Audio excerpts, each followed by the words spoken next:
Goeiedag en baie welkom hier saam met ons by ons oordenkingtyd saam. Ons is hier in Johannes 8 besig om die woorde van Jesus baie persoonlik te maak. Al is dit harde woorde wat hy met die Fariseërs het. Hoor vandag se gedeelte Johannes 8:49. Hy sê Jesus het geantwoord: Ek het nie 'n bose gees nie en ek eer my Vader, maar julle oneer of onteer my. Wat hier gebeur het is die Fariseërs het sê hy doen hierdie wonderwerke deur die bose geeste help hom.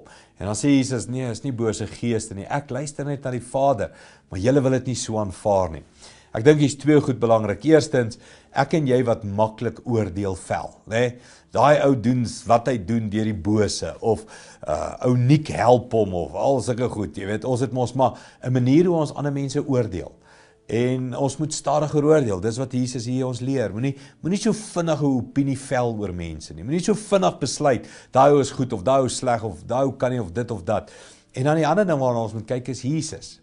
Ten spyte van wat mense aan Jesus gesê of gedoen het Jesus aangehou om die Vader te eer.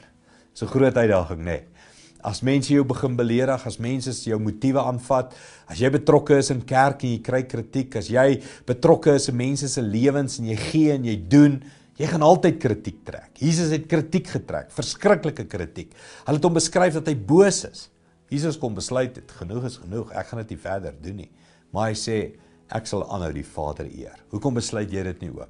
Ten spyte van kritiek, ten spyte van hoe mense jou beledig en beskinder en sleg sê, ek luister na die Vader en ek sal altyd die Vader se wil eerste stel. Dit is 'n moeilike taak, maar kom ons kies dit. Ek wil leef vir die eer van my Vader. Kom ons bid dit saam.